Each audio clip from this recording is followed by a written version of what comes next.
If you have low density or thin curly hair and you really struggle with covering your scalp and getting fullness and root volume, root definition, or having sparse ends, you'll definitely want to stay tuned for this video. If you're new to my channel, welcome. My name is Gina and I make videos all about naturally curly hair. I love sharing tips and tricks for thin and low density hair because that is the hair type that I have. My hair is medium to coarse, but I do share a lot of tips for fine curly hair as well because a lot of these still apply if you do have fine hair. And I also love breaking things down for beginners so that everyone can achieve healthy hair. So for this video, I'm going to be answering all of your questions and concerns when it comes to low density hair. I already did a full in-depth styling tutorial with do's and don'ts on how to style low density hair. If you haven't yet seen that, I highly recommend checking it out after this video because I go into a lot more detail about actual styling techniques and lots of do's and don'ts when it comes to styling low density hair.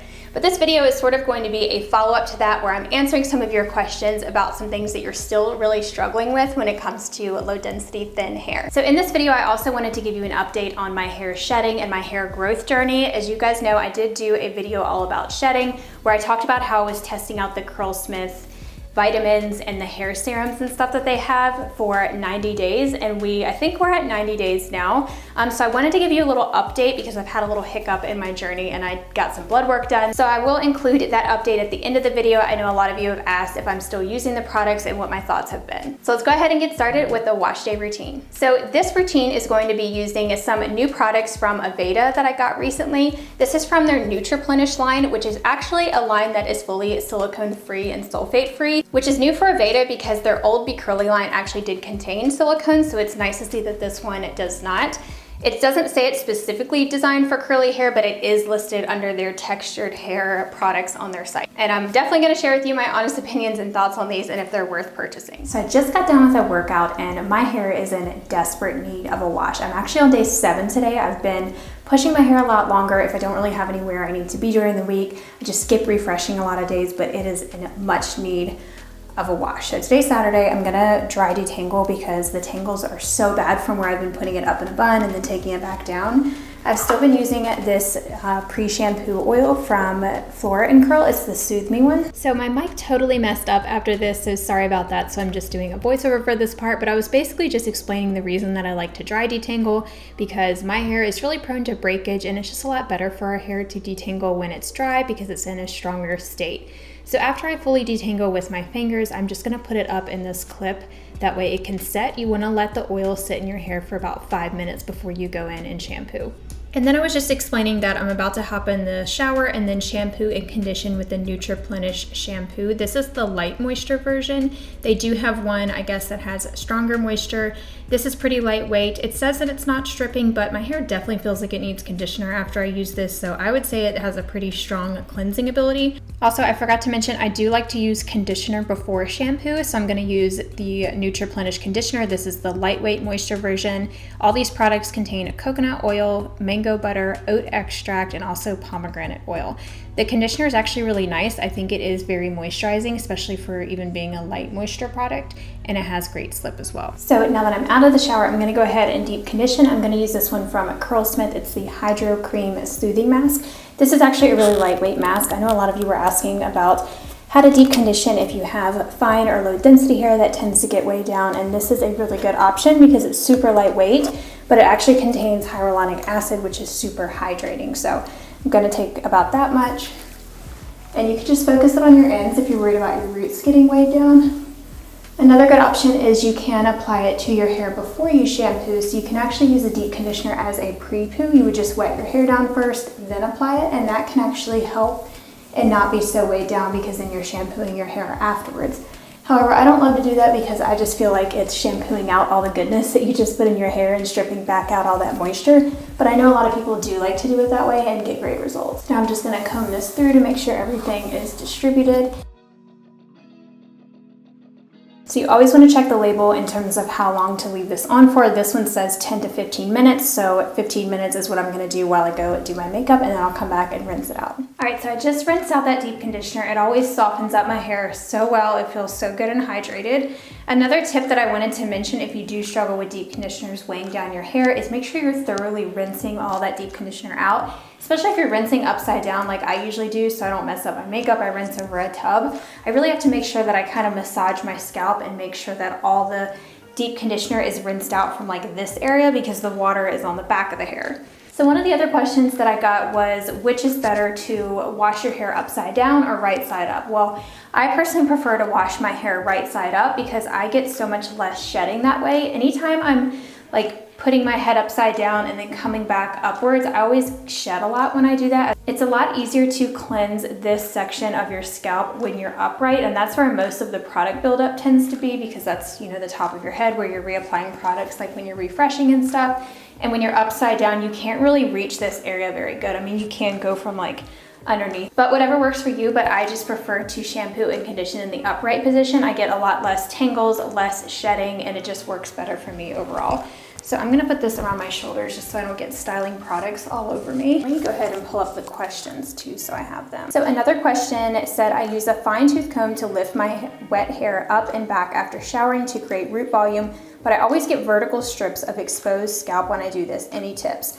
So I don't recommend doing this at all. You're definitely gonna get those vertical lines of your scalp showing and you're gonna get more of that scalp separation because the comb has wider teeth. So the teeth are farther apart. So the hair is going in between those and it's clumping them together to where it's exposing the scalp. So with low density hair, we want to avoid having too many clumps, especially right at the root. We want the root area to be more damp so it doesn't clump as much instead of being soaking wet, which is why I damp style, and just less clumped at the root so the scalp doesn't show, because anytime you have a lot of clumping happening, you're exposing your scalp because it's pulling the hair together and away from the scalp instead of being covered better. So I hope that makes sense.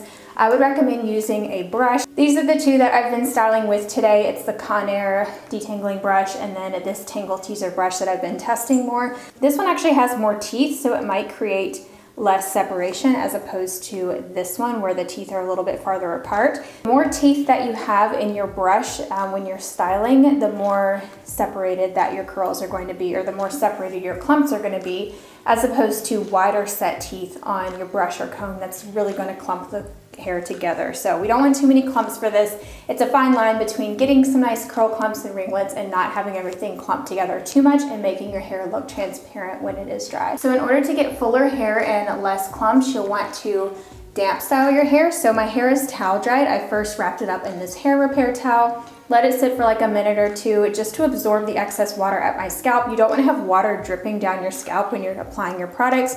And then I just spritz water on the lengths of my hair because you don't want to apply products to hair that's starting to dry either. That can just cause frizz. So for my styling products, I'm actually going to use all three from the same Aveda Nutriplenish line. They have their leave-in conditioner, which is a spray, and then their daily moisturizing treatment. This is misleading to me with the name because I thought it was like a rinse out hair mask, but it's actually a leave-in cream. So I'm going to use this. And then this is a good option if you do have hair that's very fine and gets weighed down. This is a lightweight leave-in conditioner. It says it's for all hair types. It's very watered down, so it's not going to weigh down your hair. I usually need something pretty heavy because my hair is medium to coarse, so I definitely need a lot of moisture. But this can help detangle, so I'm going to apply this. On the front, this says nutrient-powered hydration detangles and protects, so I assume that might mean it helps with heat protectant. So I'm gonna spray this all over. The last few times that I've used these styling products, I felt like I needed more moisture, so I'm going to be a little bit heavier handed with this leave-in treatment. This is the daily moisturizing treatment. I'm actually gonna apply quite a bit. This says deep moisture on it. I like how they do label the moisture level. So I've got about a quarter size and I'm just gonna rake this all through my hair. And I do take my creams all the way up to the root because my hair is dry and it's also very coarse up in this area, so it does need a lot of moisture up there, but if your hair gets weighed down at the root, just avoid the root area. So I am gonna comb that through. So one other thing I wanted to mention when it comes to low density hair styling is don't brush your hair upside down. I saw that question the most was about stretched out roots and not getting enough root definition. A lot of times that happens if you are brushing your hair forward. I talked about this in my last video about low density hair. If you are combing all your hair forward, you're just stretching out your roots, and then when you're scrunching, you're only scrunching like the lengths of your hair and you're not really scrunching at the root. So if you are gonna do that, just make sure that you do scrunch your hair upright and really get at the root to encourage those ringlets at the root. But I just advise against brushing the hair upside down altogether. It's way better to do it upright. And you can still do things to try and get volume, like you can kind of brush upwards like this, which I'll do more of that styling after I apply my gel. So the next one was, my hair seems to like protein, but I'm having a hard time finding protein stylers that work for wavy curly hair without weighing it down. Specifically a leave-in or primer before gel or mousse, something with protein in top ingredients mainly. I'll have to think about that in terms of products that I have. I don't know any off the top of my hand that have protein other than the Curlsmith Feather Light Protein Cream. That's a pretty lightweight cream and it is higher in proteins. I don't know if these actually have protein. I had a hard time figuring that out. I do see a few ingredients that start with hydrolyze in here, like hydrolyze Adansonia, it's this long one. I'll put it on the screen, but I Googled it. I couldn't really tell if it was actually a protein or not. It's confusing, so if it is a protein, it's probably not a very large one and it's not at the top of the list, so I don't think these are like protein stylers, although they might have a little bit. So right now I'm just taking my hands and breaking up all of those curl clumps that brushing formed. This is another thing you can do if you do use a wide tooth comb like that other question, is just go through with your hands and just rake through to break all that up. So the next couple questions were all about having thin ends and having like finer ends compared to the rest of your hair. This is the gel that I'm using from the Nutriplenish line. It's the Curl Jelly. This is like a light to medium hold gel. So I'm gonna just apply that while I answer this question. So my first tip is to get a haircut. My ends get very thin. As you guys know, when my hair was longer, I really struggled with this and it just bothered me. It was such a pain. So having a shorter haircut is sometimes just necessary when you have thin hair. Sometimes it just gives you more volume and it's just better. It's almost like if you have low density hair, it's really hard to get full hair at the ends because it naturally just gets thinner. So it's almost like you just need to maintain a shorter haircut, which is why I've been going a lot shorter lately. And I've actually really been enjoying the shorter hairstyle because I get a lot more fullness. So definitely get a haircut. If you've already been getting haircuts and it's still happening, then focus on length retention and preventing breakage. So I have a whole video that I will link for you about how to prevent breakage and all the different causes. There's so many things you might not even be thinking about that are causing breakage, so I would definitely recommend checking out that video. One of them, or the biggest tip, is dry detangling. I noticed a huge difference when I started implementing that. I think I am going to actually use this Tangle teaser brush to create some curl clumps. I did notice that last time I got pretty thick curl clumps with this, so I might just have to break some of them up after this, so I'll show you guys how to do that. Another tip is to not completely do your entire head, which I talked about in my last video. So I'm not sectioning the hair and clumping every single curl together. I'm just kind of going around and picking up random pieces. The great thing about upright styling is your hair is not going to fall in your face like when you style upside down, and you can focus on lifting the hair up and away from the face. If I'm really being lazy with it and I just want to create some quick ringlets, I will pick up a section that large. And I just make sure that the hair is flat to where it's more separated as I'm pulling it out instead of like really clumping it all into one piece. So one thing that really helps me with more definition at my root is I get right there at the root and I start to turn the brush. This really helps me in this section where the curls actually curl inward. Instead of like starting down here, I start right at the root, turn the brush, and that creates like that lift right there, you can see. I have a whole video too about how to get more root definition. It's about how to avoid like straight and stretched out roots, which is very common and normal, but a lot of people wanted tips. So here's where I have to be careful about not having too sparse ends, is the underside layer. I definitely want that to be more separated and full. So I have to be careful to not create too many curl clumps.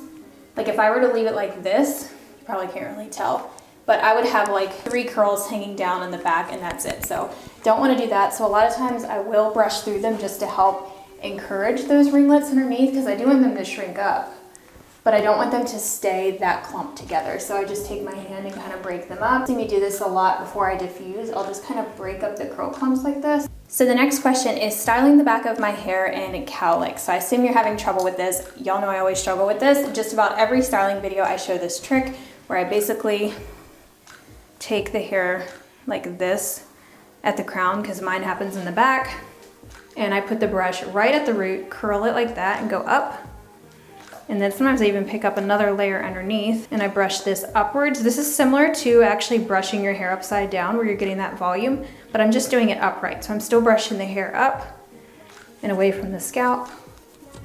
And I shake it out, and then a lot of times I do have to go in like this with my hand and kind of break all that up.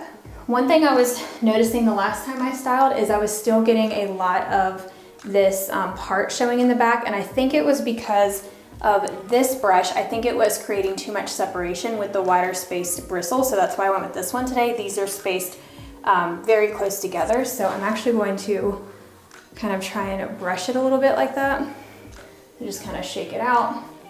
So the next question said no curls in the back of my head. So that's again where the brush styling comes in. I definitely really use this brush to create lots of ringlets. It's natural to have various curl patterns. Like some areas of your hair are not going to be as curly as others, but I really recommend that video that I mentioned on how to get more defined curls at the root. And definitely don't be brushing your hair upside down. Like I already mentioned, that's really stretching out the roots in the back of your head. It can just be wonky in the back, so that's why I recommend doing that. And then I also like to scrunch right at the root. So if you're not scrunching directly at the root, you could also get stretched out roots. So if you're just like flipping upside down and just scrunching the ends of your hair, you're not really getting at the root, and those curls might dry a little bit looser. So in order to not cause frizz with scrunching, I recommend having wet hands and also having some gel on your hands. So to get more root definition, just lift the hair up like this and scrunch. So I'm squeezing it right at the root. You don't want to cause too much tension though on the follicle, so don't squeeze too hard up there, just be gentle. So if your hair is clumping too much, then you might have too much water in your hair, so that's where damp styling really helps. I'm just going to separate some of these large curl clumps. I find it's better to separate the curl clumps when your hair is wet, because then they will dry more separated, as opposed to trying to separate them when they are dry. So that was another question I got, was just about how to keep your hair from clumping together. Because a lot of people do struggle with that, and then your hair just looks more transparent. So I would try and separate them as you're styling. You can also alternate the direction that you're making the ringlet when you're using your brush. If you're making all of your ringlets go in the same direction, they're all just gonna kind of group and gather together. So going back to the cowlick thing, I always take a handheld mirror and I just look at it. So I'm looking in the mirror that's in front of me, and I'm just making sure that that is covered. If I'm seeing any areas that are being stubborn and still kind of separating, like right there, starting to separate, so I'm just gonna kind of grab that area. So I'm grabbing all the hair that's around it, and then I'm gonna take my brush again, and I'm just gonna put it right there at the root. And I'm making sure the hair is flat, so it's flat against the brush. That way I'm kind of targeting that area and making sure I'm using the hair to cover the scalp. So it definitely helped. You can also kind of pull the hair in the other direction. If the hair is wanting to separate one way, just kind of pull it the other direction to help it cover that area. So when you have low density hair, you don't always have a lot of hair to work with to cover your scalp, so you might have to borrow from the front. So I try and make my part kind of stop right here and then go back. So you can kind of use your brush if you want to try that. So you can kind of brush it back like that.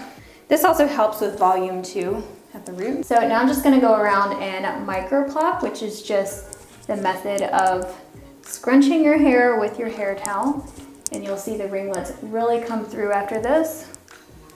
This also kind of makes a lot of clumps too, so you might want to separate some of them after you do this. Just try not to get too much frizz. But this is going to cut down on your dry time. It's going to absorb any excess water if you apply too much product. And it just helps everything shrink back up. Now this does remove some products, so usually I will go in with another very light glaze of gel. Done with the towel for now, so now I'm just going to glaze a little bit more of the gel. A lot of times I do dilute this with some water. That just helps with the frizz. This also helps tame flyaways too. So I highly recommend diffusing if you want to get root lift. I know that was the next question. So she said, volume at the roots. My hair is cut in layers. I diffuse upside down. I've tried clipping. My products are lightweight and don't weigh down my hair. After I blow dry, it has beautiful volume that just flops at the roots fairly quickly. I've attacked the first problem. Now this is my main issue. So I totally feel you. It's really hard to get long lasting volume if you have low density or thin hair. Sometimes it's just inevitable that it's going to fall. One thing you can do though is try using a mousse or a foam directly at your roots to give it some grit. I'm not going to do that today just because I like to keep my roots feeling pretty clean, so I try and avoid doing that, but I have done that before. It does give you a lot of grit and you get a lot more lift. So use just a foam like the Curlsmith protein volume foam that they have. You could try that. There's some other ones that I've mentioned here in the past, but any type of foam that's lightweight can just help give you that grit to where when you're diffusing, you can put your dryer teeth right at your root, lift and hold, and that will hopefully hold it a lot better because it has something to grip to. I'm going to go ahead and diffuse. Y'all have seen me diffuse before. I've done a video all about it. I will link it below if you want to check it out on how I diffuse to get more volume. I do a lot of root lifting with my diffuser prongs. That's game changing for me. I can't just hover diffuse. I have to do some of that because that really helps me get more root lift and volume. So I'm officially done diffusing. Diffusing usually only takes me about 15 minutes because my hair is just damp. I don't style soaking wet, so it doesn't take as long to dry, which is awesome. Some of the other questions were about how to get more root volume on day 2 so the volume is falling by next day. So that's really common. And then to get it to last longer throughout the day, I mean, you really just have to kind of fluff your hair throughout the day. I do that a lot. I'll just shake my head upside down and kind of fluff out the roots, or you can even use a pick. Sometimes that can result in frizz, which I'll show you how I like to tame that, but it's natural for it to fall. And then overnight, I usually use a bonnet to protect my curls at night, and that helps give me more root lift because my hair is plopped on top of my head. If your hair is getting smushed in your bonnet, then you might not be putting it on right, so I recommend checking out my video that I have on how to put on a bonnet because I typically get more volume with a bonnet because of the way that I put it on. Now, if your hair is super long, you might not be able to do that because it's hard to kind of plop your hair on top of your head when it's that long, so a pineapple might be a better option for you to get more root lift overnight. And then when I refresh, I do still use that same technique with my diffuser prongs to really lift the root. Now your roots do have to be wet in order to do this. So a lot of times I will just take a spray bottle and spritz my roots a little bit and then use the diffuser prongs to lift and hold it for a second to get more root lift on refresh days. If I don't do that, my roots get very flat by day 2, day 3, and it's really hard to get volume back. You can also use like a dry shampoo, or not a dry shampoo, but like a foam dry shampoo, something wet, anything that can help dampen your hair again so then you can reset the curls to shrink them back up right at your root. A lot of times though, it just requires fluffing throughout the day. So the next question was flyaways and frizz at the root and flat roots. So what I like to do for that, which maybe I'll actually show you after I fluff because I'll show you how to kind of tame this. So to fluff, just flip my head over. Oh, I'm actually going to use some of this oil too from the Nutriplenish line. This is the multi-use hair oil. This, I think it's both a penetrating and a sealing oil. And I actually do have quite a bit of gel cast, but I still call this a medium hold gel because it pretty much goes away by day 2. Like I do still have to add gel on next day hair. So I'm not completely sold yet on this gel. I mean, I like my results. But they're not super long lasting for me. They do tend to, I tend to lose the cast by day 2 and I do have to reapply some more. And an oil doesn't tame frizz that much. I mean, it can kind of smooth frizz a little bit, but I would rather use a hairspray or a gel or mousse to tame some of the frizz around the root. So I'll show you that in a second. Right now I'm just kind of separating some of those large curl clumps. And again, I just kind of shake out underneath right there to make sure that it's real separated. So another thing that I wanted to mention when it comes to having stringy ends is it could be your haircut as well. So even if you are getting a haircut, make sure that you are going with a blunt cut. I talk all about the right haircut for low density hair in another video that I will link you to, but you want your hairstylist to be cutting your hair in more of a blunt cut versus a ton of layers. Layers really just thin out the ends of your hair, so that could be what is happening. I thought about it when I was looking at the back of my head because I think I'm due for a cut because anytime I start to get kind of sparse ends on the underside layer, I know it's time for a cut because the underside layer wants to hang a lot longer for me than the top layer. So another reason I like to kind of separate those clumps at the ends is just so it doesn't look so sparse at the end. So a lot of times I will kind of like separate any clumps that are making it look very thin on the ends. Okay, so back to my little trick on how to tame flyaways. So you can try with a little bit of oil, but I don't find that that does the trick when it comes to taming flyaways.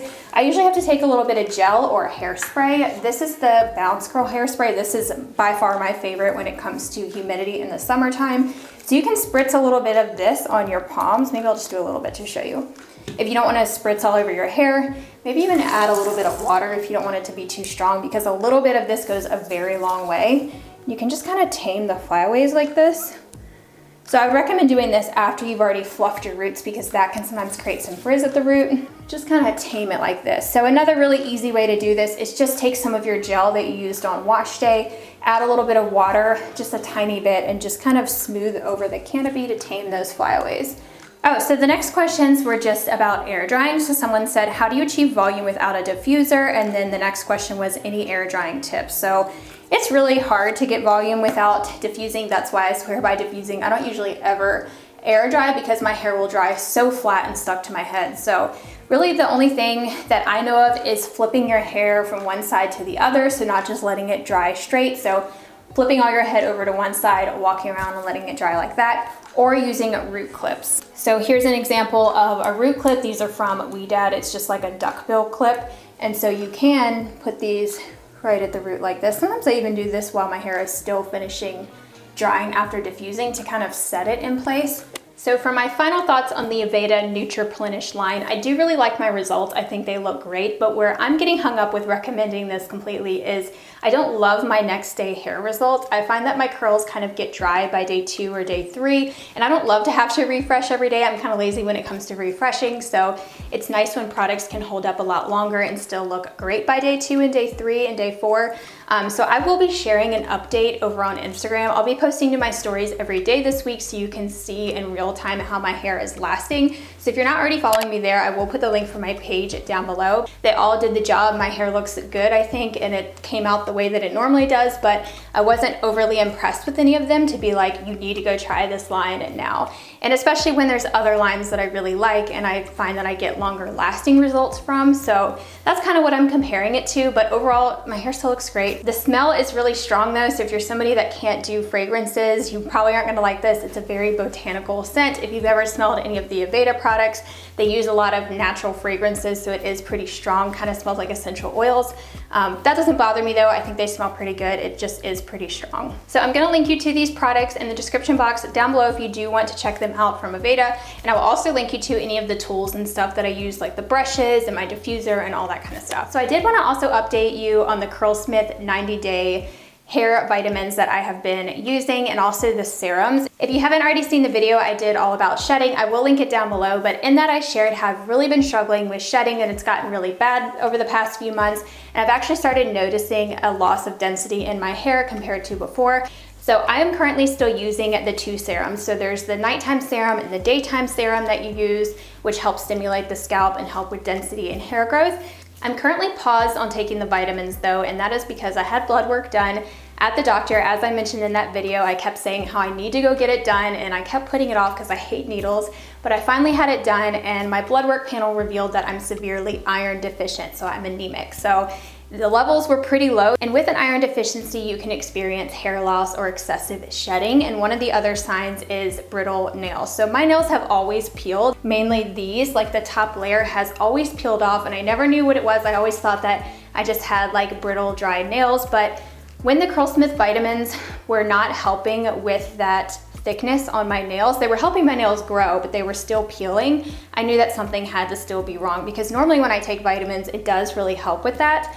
And I just could not get my nails to stop peeling. And then also the shedding did not decrease since I started the Curlsmith kit, but the growth has been really good. I'm still getting the growth out of it, but the shedding has not slowed down. So it's definitely because of that medical condition with having low iron levels. It's crazy how just one vitamin can affect your hair that much and cause that shedding. I've always kind of struggled with shedding, but as I mentioned in that video, this year it has just been out of control. I was sick with COVID a while ago, so I thought, well, maybe it was from that, which it still could be. Not everyone has hair loss from iron deficiency, but it is a symptom. So I'm so glad that I went and got that blood work done. So because I've been taking the iron supplements, I didn't want to cause any interactions or anything or do anything that could make them not be as potent or as effective. So that's why I kind of paused on the Curlsmith vitamins, but I do think I can start picking them back up now. It's been about 3 to 4 weeks. I guess I was just scared of how my body would react with taking this new supplement. I know people can have some stomach trouble with it, so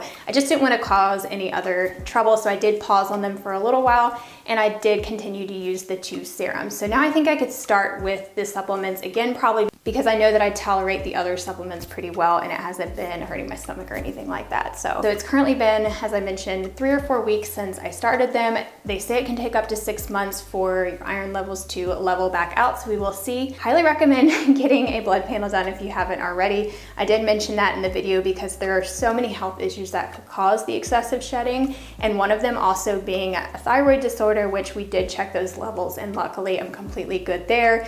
I know a lot of you had asked about that because that's usually the most common cause, and that's what I thought for sure that it was.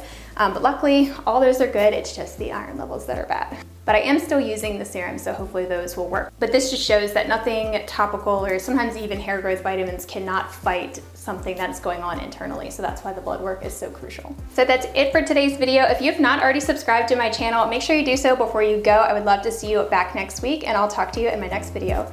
Bye, everyone.